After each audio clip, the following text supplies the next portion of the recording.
샬롬 샬롬 샬롬 샬롬. 하나님 사랑합니다. 여러분 주 안에서 사랑합니다. 우리가 언제 머리 위에다 손을 올려보겠습니까? 이럴 때 하나님 사랑합니다를 어린아이 마음으로 우리 함께 항상 축복하는 시간 갖도록 합니다. 11장 말씀 그래도 보고 가죠. 여부수 나오죠. 4절에 예루살렘 곧 여부수라고 말하고 있습니다. 이스라엘 땅의 중심부에 위치해 있고 여호수아 당시 유다 자손들이 여부수 족속으로 온전히 쫓아내지 못할 정도로 점령하기 어려운 성이었다라고 말합니다.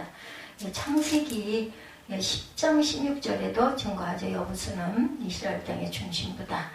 어려운 성이었다라는 거죠. 그러나 다윗이 이를 점령해요. 이곳에 여호와 하나님의 성전이고 이는 이스라엘의 번제단이다 이렇게 얘기를 하죠. 역대상 22장 1절에도 증거합니다. 이런 이유로 솔로몬은 이곳을 예루살렘 성전 건축을 위해 예비된 장소로 여겼습니다. 역대 3장 1절에도 증거합니다. 솔로몬이 예루살렘 모리아산에 야훼전 건축하기를 시작하니 그곳에서는 야훼께서 그의 아버지 다윗에게 나타나신 곳이고 여부수 사람 오르난의 타전마당에 다윗이 정한 곳이라 이렇게 설명되어 있습니다. 예루살렘 성전은 너무 잘 알죠. 열왕기하 18장 22절에 히스기야가 그들의 산당들과 제단을 제거하고 명령하기를 예루살렘 제단 앞에서만 예배해라.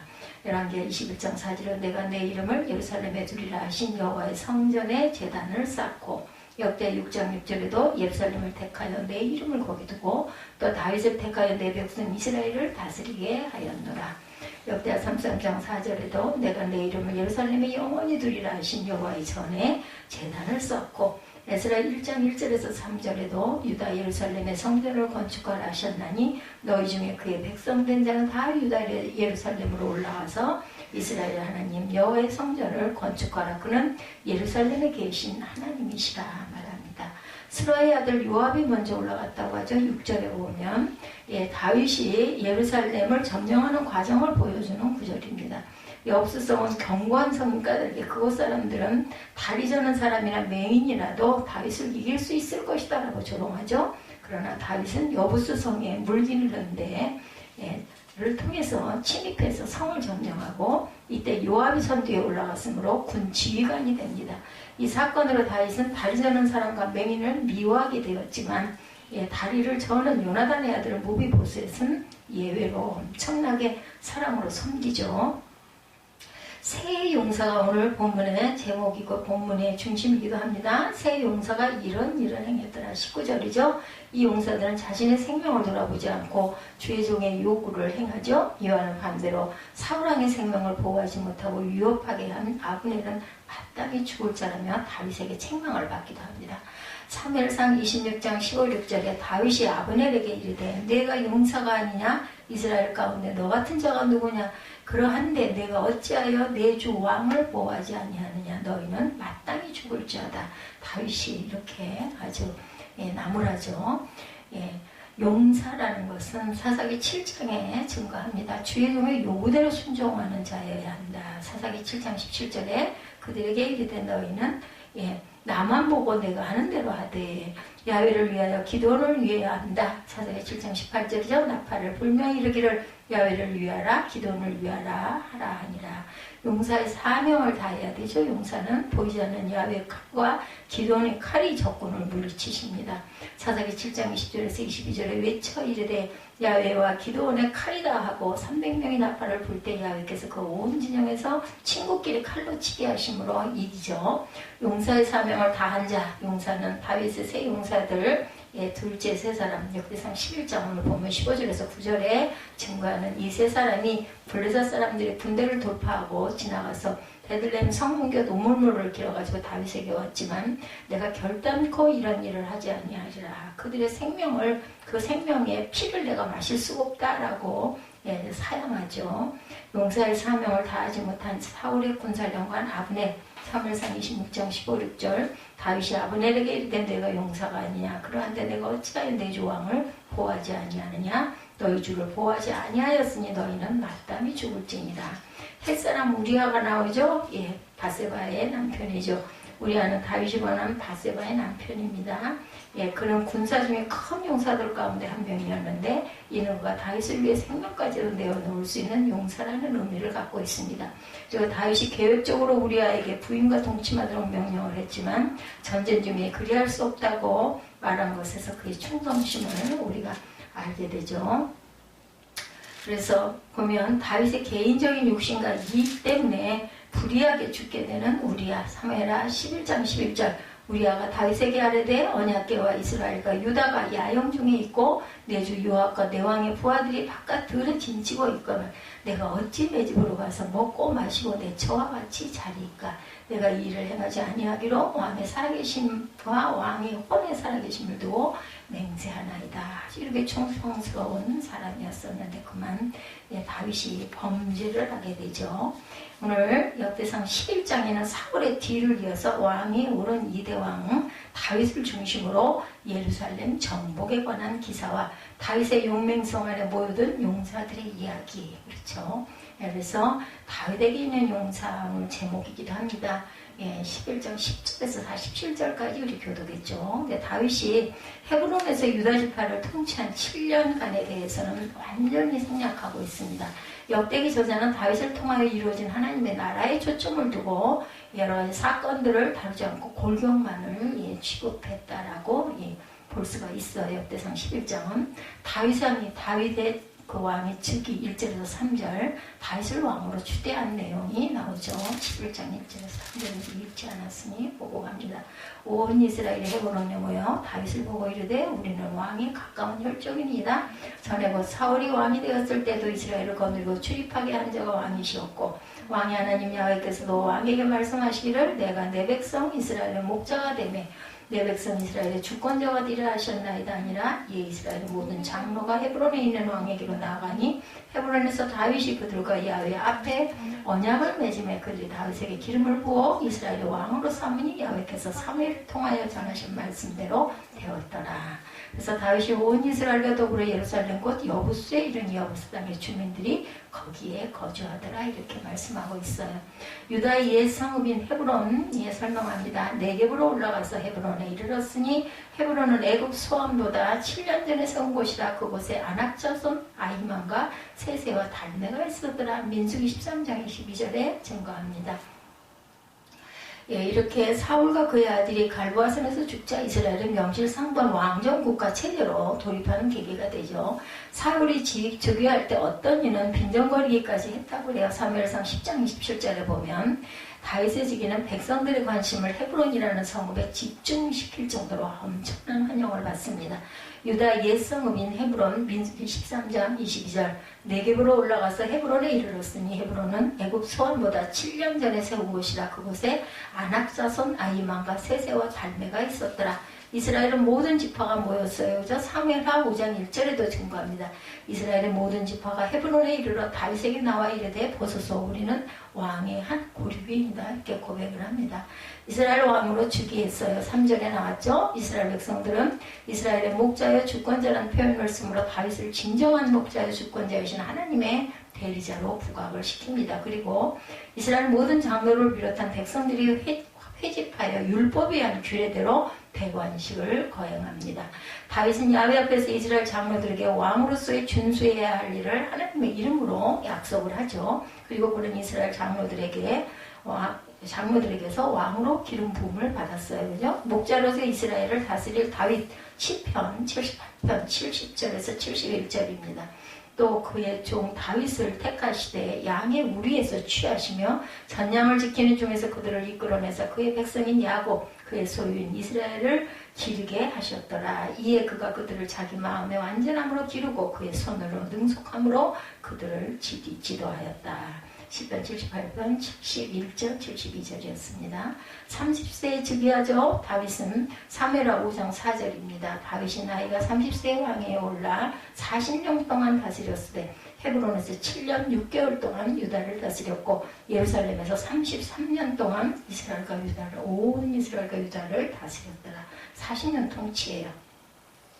하나님의 말씀이 성취되었다라고 3절에 말씀하죠. 여호와께서 사무엘을 통하여 전하신 말씀대로 되었더라. 다윗은 헤브론에서 대관식을 치릅니다. 헤브론은 유다뿐만 아니라 온 팔레스타인 중에서도 일찍이 문명화된 아주 대단한 장소. 다윗이 이스라엘의 왕으로 이스라엘의 주권자가 되리라고 하신 하나님의 말씀의 성취. 인간의 안목으로 볼 때 다윗의 주기는 불가능해 보였어요. 그러나 하나님의 뜻은 어떠한 형격 속에서도 반드시 이루어집니다. 유다 지파에서 다윗 왕가가 나올 거라고 역대상 5장 2절에 증거했어요.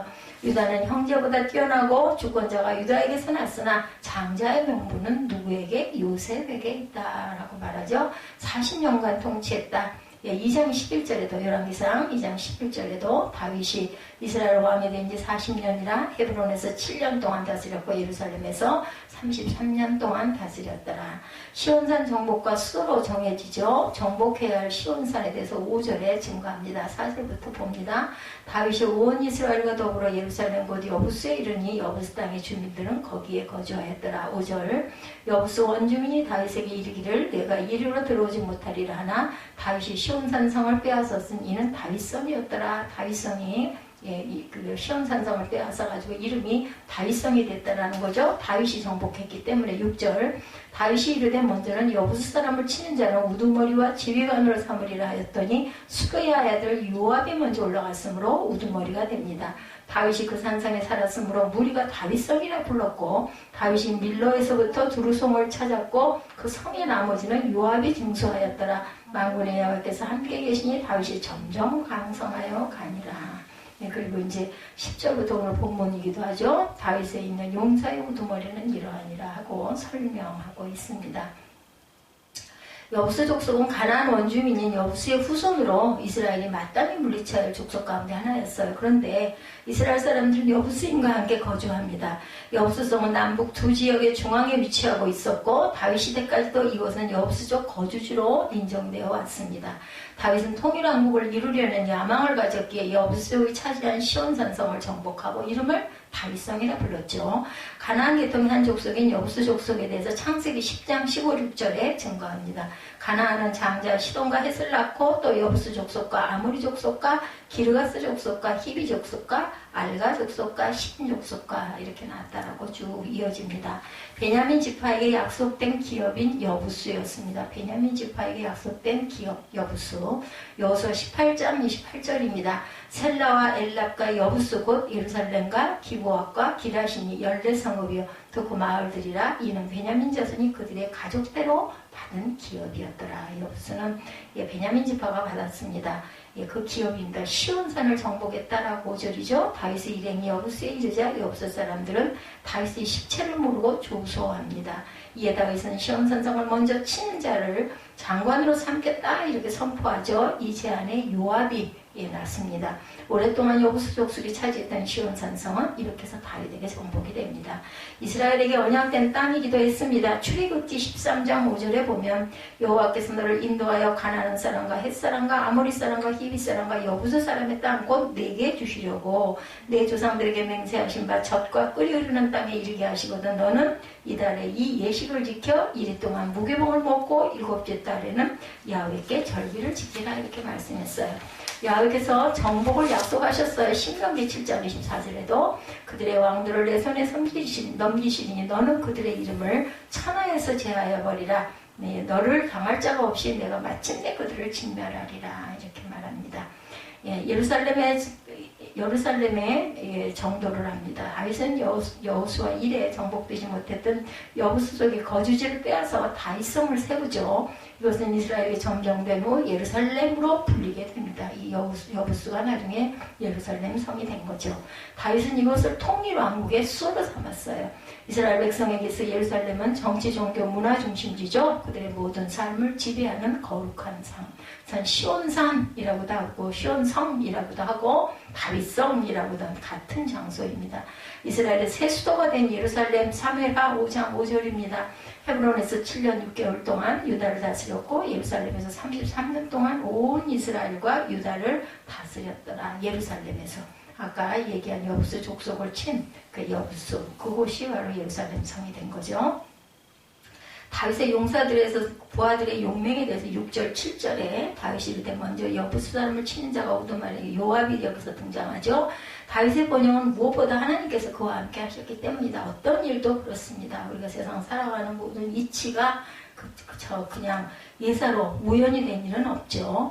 또 한 가지 간과할 수 없는 것은 그의 수하에 있던 부하들의 충성, 예, 들정부름 나무는 떡잎부터 알아본다고 하죠. 예, 다윗을 따르는 이렇게 충성스러운 용사들이 이렇게 많았기 때문에 다윗이 온 이스라엘을 통일할 수 있었던 거죠.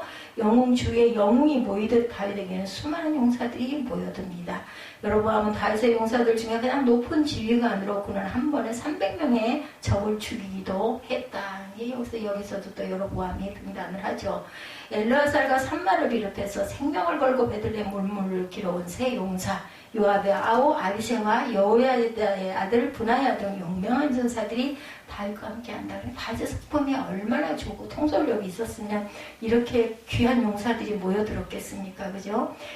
쫓겨다닐 때도 용사들이 항상 따라다녔어요. 그렇기 때문에 생명을 건질 수가 있었을 겁니다.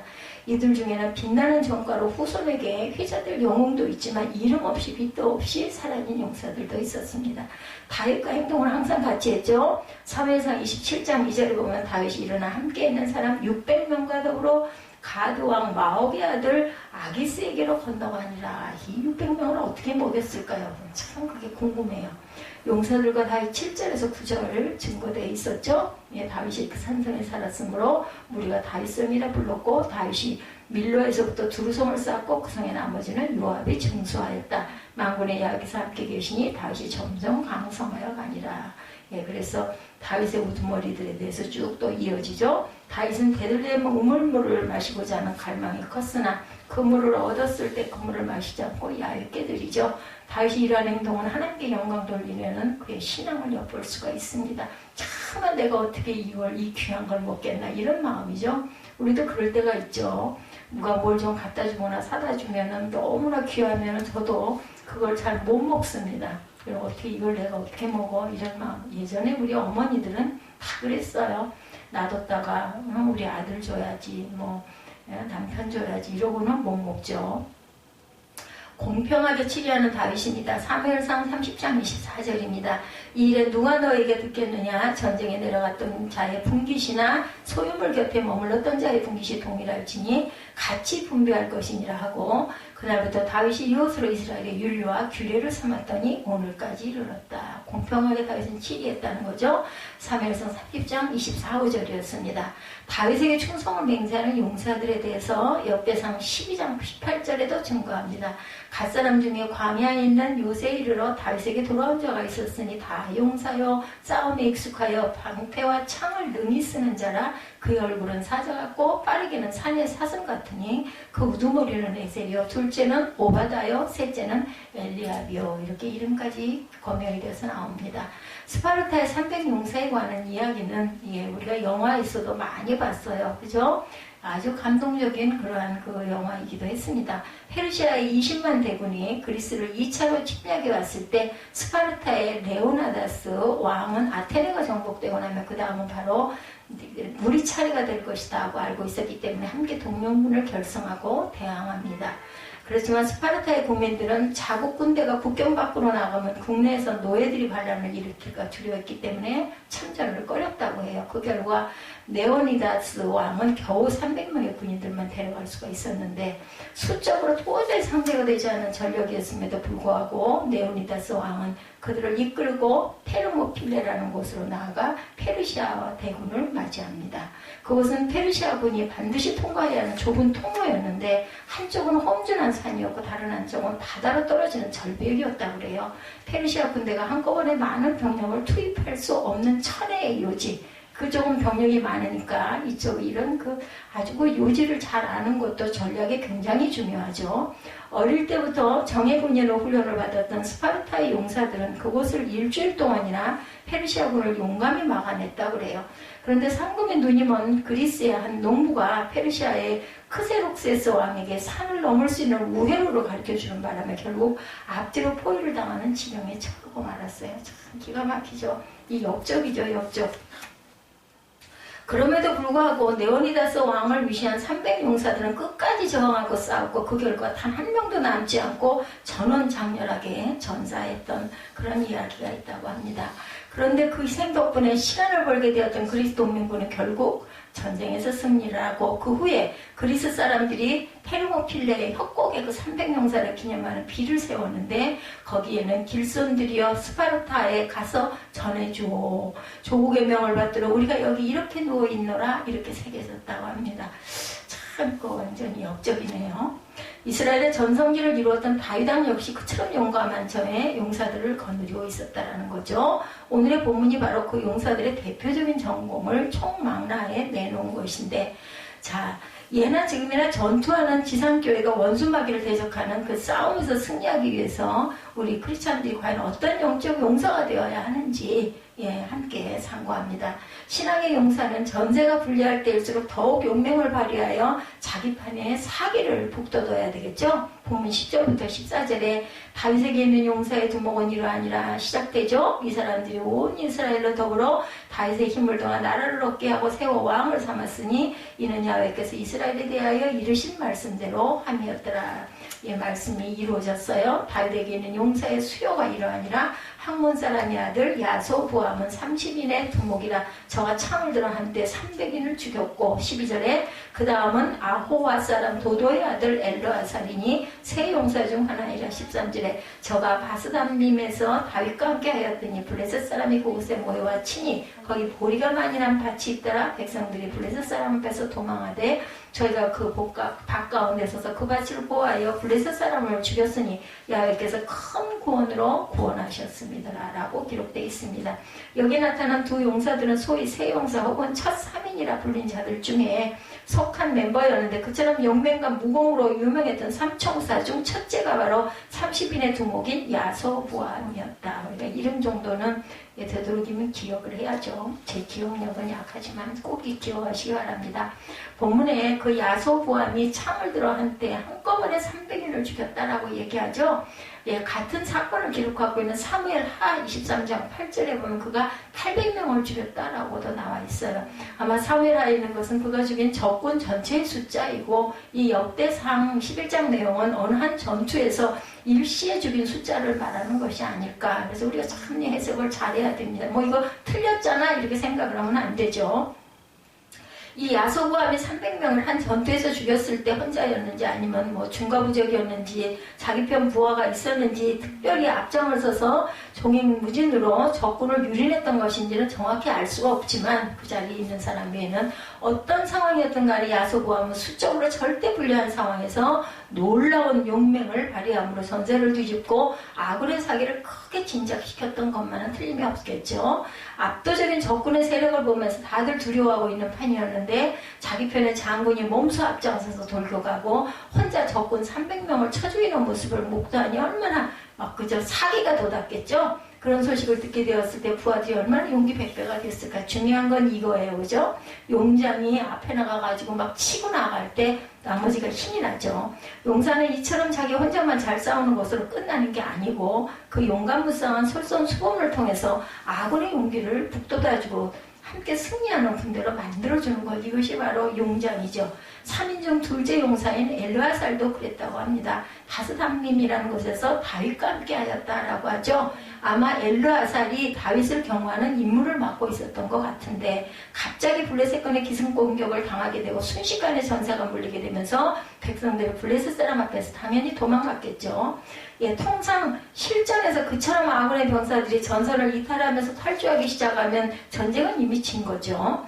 그런 상황에 전세를 역전시킨 경우는 역사상 단 한 번도 없는 일이었다고 합니다. 그런데 그처럼 이스라엘군이 풍비박산이 나면서 전멸 일보 직전에 처하게 되었을 때 엘르아살이 그 밭 가운데 서서 그 밭을 보호하여 블레셋 사람을 죽였다 이렇게 얘기하고 있습니다. 본문에 보면 엘르아살은 무슨 큰 나무나 바위 등을 등지고 싸우면서 최소한 후면만은 보호되는 상황이 아니고 밭 가운데라고 하죠. 완전히 노출돼서 사방 팔방으로도 공격을 받을 수 있는 불리한 지형이었음에도 불구하고 적군을 맞아 싸우면서 끝까지 다윗을 보호하려고 했던 거죠. 또한 개혁 성경에는 이 문장의 주어가 저희라고 복수로 되어 있는데 백성들은 다들 도망치기 바쁜 상황이었으므로 이미 엘르아살 곁에는 다윗 왕밖에 남아 없었을 것이다. 추정입니다. 실제적으로는 엘르아살은 혼자 적군을 상대했던 것이나 다름없고 그래서 14절의 주어가 저희가 아니라 아예 그라고 단수로 번역되어 있어요. 14절 볼까요? 그가, 그죠? 한 사람이죠. 그가는 그들이 아니니까 이게 아마 해석이 번역으로 우리말로 되어 있는데 원어상으로는 아마 확실히 그랬을 겁니다. 그러니까 혼자 했다는 거죠. 마치 조조의 100만 대군을 장판교에서 혼자 막아지켰다는 장비처럼 엘르아살은 그야말로 혈혈단신으로 적군을 맞아 싸웠을 것이고 36개를 놓기에 바빴던 이스라엘 군인들은 바로 그런 엘르아살의 용감하고 충성스러운 모습을 보고 다시 그 밭으로 돌아와서 전열에 합류하죠. 예, 그 결과 여호와께서 큰 구원으로 구원하시는 대승을 거두게 되었던 것. 이처럼 자기 편의 전세가 불리하고 사기가 크게 떨어졌을 때나 혹은 아예 곁에 있던 동료들이 후퇴까지 시작했을 때에도 결코 포기하거나 물러서지 않고 끝까지 전선을 사수함으로 땅바닥에 떨어져 있던 아군의 사기를 북돋아주고 패전 일보 직전에서 통쾌한 역전승을 거두게 만드는 자가 진정한 용사죠. 전투하는 지상교회, 우리 교회들도 바로 그런 신앙의 용사들이 필요하겠다는 거지. 영적인 부분을 보면 교회를 하다 보면 많은 교인들이 힘을 붙이게 되는 경우가 생기기도 하죠. 그럴 때 혼자서 300명을 무찔러내는 용교의 힘이 되는 성도가 꼭 필요하죠. 그런 용사, 성도 한 명이 앞장서 나가게 되면 그때까지 자기 한 사람의 몫도 감당하기 어려웠던 다른 성도들도 크게 이제 힘이 나죠. 교회 전체의 사기가 충천하게 된다는 거. 그러니까 그때 그 전쟁터나 지금의 교회나 영적으로는 이런 사람 리더가 반드시 있어야 되고 이런 리더가 있는 교회는 일어나죠. 살아납니다. 때로는 절대 다수의 성도들이 도저히 이길 수 없는 싸움이라고 포기하려 하는 경우도 교회 안에 일어나기도 합니다. 그렇지만 바로 그런 때야말로 혼자서라도 그 밭 가운데서도 그 밭을 구워야 지키려는 용사가 꼭 필요하다. 다들 고개를 돌리고 꽁무니를 빼려 하는 가운데 단 한 명이라도 그런 용사가 일어나 죽도록 충성하는 싸움을 끝까지 싸우는 모습을 보여주면 뒤로 물러서려던 교인들까지도 마음을 고쳐먹죠. 그 전열에 합세하는 놀라운 일이 반드시 따라오기 마련. 예를 보면 군중심리라는 게 굉장히 중요하다고 그러죠. 15절부터 19절에 기록하기를 32목 중 3사람이 바위로 내려가 아둘람골 다윗에게 이를 때 블레셋 군대가 르바임 골짜기에 진쳤다. 그때 다윗은 산성에 있고 블레셋 사람의 영체는 베들레헴에 있다. 이렇게 말합니다. 다윗이 사모하여 가로되 베들레헴 성문곁 우물물은 누가 나로 마시게 할꼬. 그 상황에도 다윗이 얼마나 목이 말랐으면 정말 기가 막힌 상황인데 이때 이 3사람이 블레셋 사람의 군대를 충돌하고 지나가서 거기를 뚫고 지나가서 베들레헴 성문곁 우물물을 길어가지고 다윗에게 왔으나 다윗이 마시기를 어떻게 마셨겠어요? 그 물을 야훼께 부어드리고 가로되 내 하나님이여 내가 결단코 이런 일을 하지 아니하리다. 생명을 돌아보지 아니하고 갔던 사람들의 피를 어찌 마시리까 하고 마시기를 즐겨 아니하니라. 새 용서가 이런 일을 행하였더라. 오죽이나 하면 성경에 이렇게 기록이 됐겠습니까? 여기 기록된 32목 중 3사람이란 첫째 3인을 아마 가리키는 것이 아니라 소위 둘째 3인을 가리키는 말이고 20절 이하에 나타난 이름들은 바로 그들이 이끌던 32목들이라는 거죠. 이 두 번째 삼총자들 역시 다윗을 모시고 블레셋과의 전쟁에 나간 적이 있었던 그런 용사들이다. 그때 블레셋군이 베들레헴을 점령하고 있었는데 베들레헴은 다윗의 고향이죠. 그렇게 적군과 대치하고 있는 상황에서 다윗은 갑자기 자기가 살아났던 동네에 그 고향 우물물이 생각이 나 목이 마르니까 그래서 그는 무심코 저 베들레헴 성문 곁에 있는 우물물을 참 시원하고 맛있었는데 누가 나에게 한 모금 아마 그냥 한마디 그거 뭐랄까요 그냥 지나가는 말을 했을 수도 있어요. 혼잣말을.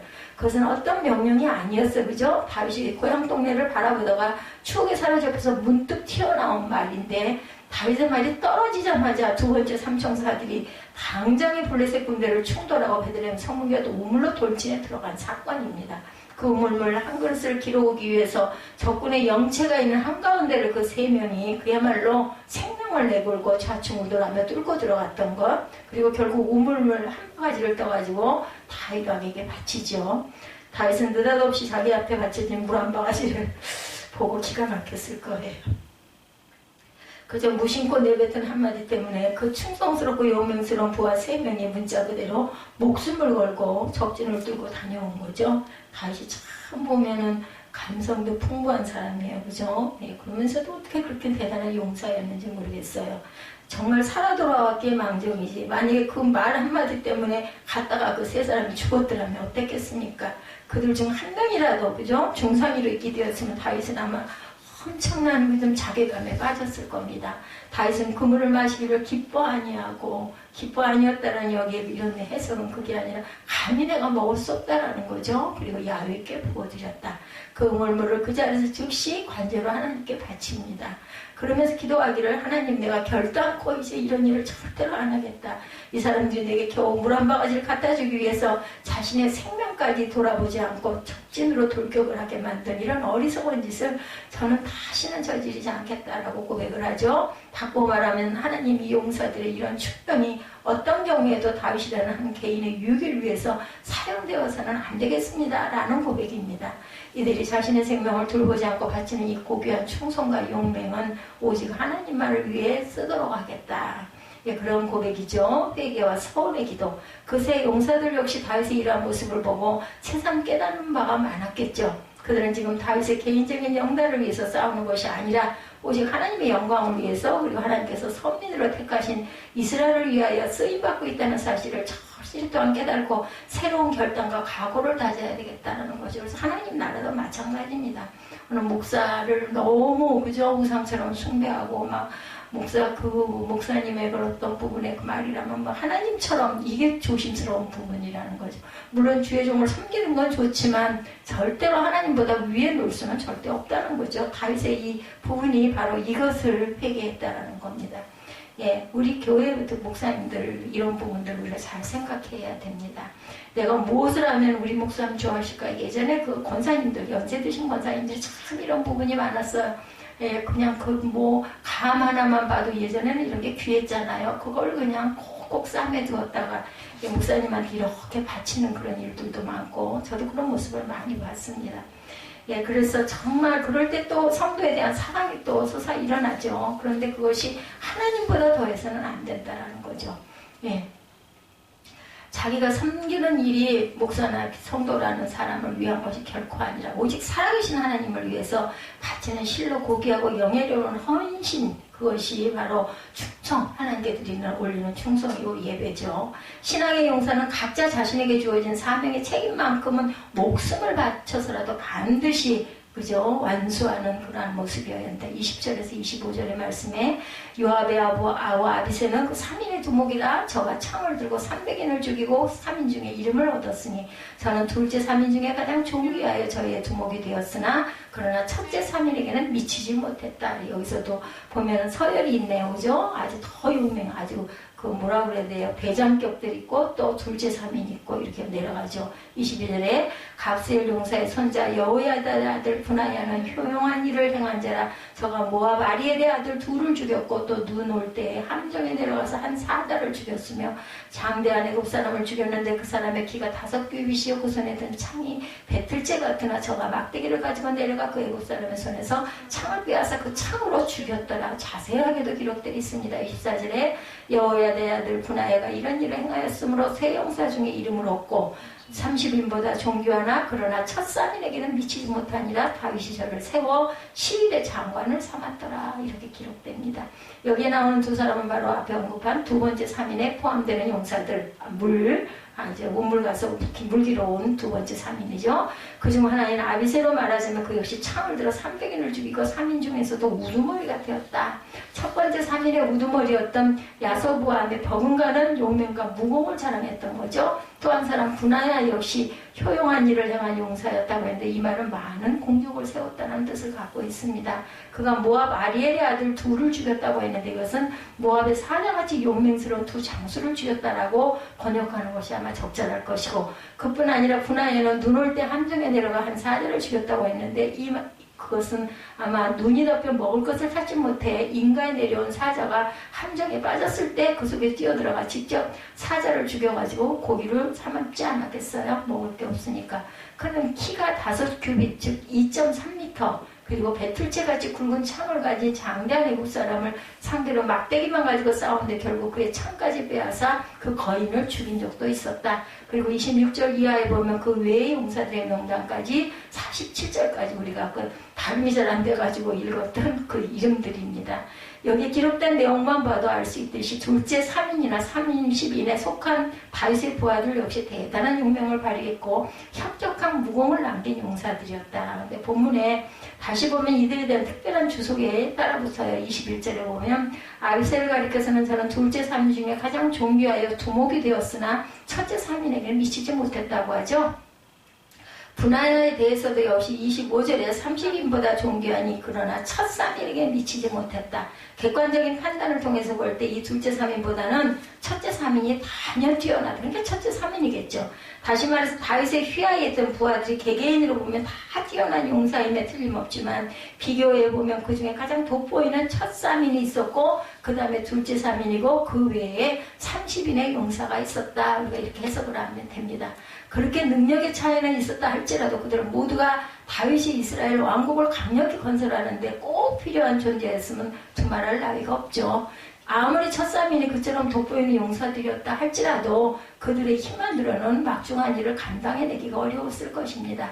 거기에 그 첫째 3인의 충성과 용명을 이어받는 둘째 3인도 꼭 있어야 했고 그런 삼총사들 역시 두목으로 따르면서 함께 수많은 전투를 치렀던 30인의 특전단 역시 없어서는 안 될 그런 인물들이죠. 즉 최고의 용사들뿐만 아니라 그들보다 조금 못하다 할지라도 각자에게 주어진 그 몫만큼은 톡톡히 해낸 일반 용사들이 있었기 때문에 다윗 왕을 명실공히 이스라엘의 전성기를 구축할 수 있었다는 거죠. 이것은 교회도 마찬가지입니다. 앞장서 싸우는 첫 3인의 사명을 감당할 훌륭한 장로들이 있어야 되고 그 선배들의 모범을 돌봐다 이렇게 보여주는 부분 선배들이 참 중요합니다. 둘째 3인들 후배 장로들이 줄을 이어가야 되고 그 아래 또 권사들을 따라가는 집사님들도 역시 마찬가지죠. 다 사도가 될 수 없고 다 선지자가 될 수 없지만 우리 모두는 한 명도 빠짐없이 이 교회에 없어서는 안 될 다 특징을 가진 사람들이라는 거죠. 교회 일은 목사 한 사람의 영역으로 되는 게 아니고 모두 다 하나가 되었을 때 아름다운 교회, 믿음이 충만한 교회가 될 수 있다는 거죠. 다윗은 결코 자기 개인의 능력으로 이스라엘을 세웠던 것이 아니라 바로 이런 용사들이 있었던 까닭에 이스라엘의 전성기를 이룰 수 있었다는 것. 교회도 마찬가지죠. 자, 실로 용장 때 용사가 따라야 실전에는 백승하는 교회가 될 수 있다는 거죠. 서론에서 말씀드렸던 네오나다스 왕 스파르타의 300용사들은 단지 조국을 구했을 뿐 아니라 세계사의 흐름을 바꿉니다. 그들이 아니었다면 페르시아가 그리스를 정복했을 것이고 만약 그렇게 되었더라면 그 이후에 세계사는 서양이 아니라 동양을 중심으로 전개되었을 수도 있다는 거죠. 마찬가지로 비록 소수를 할지라도 신앙의 용사들로 뭉쳐진 교회는 단지 자기 교회가 성장하는 축복만 받는 것이 아니라 그리스도의 구속사 완성에 실로 결정적인 역할을 감당한다는 것도 잊어버려서는 안 되겠다. 바로 이런 교회에서 이런 용사들이 계속 나타나야 된다는 거죠. 교회가 어렵고 힘들 때일수록 다른 교우들의 영적 사기를 북돋우고 교회 전체의 전의를 가다듬어 줄 수 있도록 혼자서라도 앞장서 죽을 때까지 싸울 각오가 되어 있는 첫 산인들이 꼭 필요하다는 것. 어떤 경우에도 사람의 체면이나 입장 같은 것은 전혀 따지지 않고 오로지 하나님만을 기쁘시게 하기 위한 적진을 충돌하며 그 한가운데를 돌파해 나가는 멋진 둘째 산인들의 그러한 세대, 우리 두 번째 후대들이 반드시 있어야 되겠죠. 전세가 불리해 보일 때일수록 오히려 앞장서서 돌진하고 오직 하나님께 영광을 돌리고자 하는 그러한 저와 여러분의 믿음이 되시기를 주님의 이름으로 축복합니다.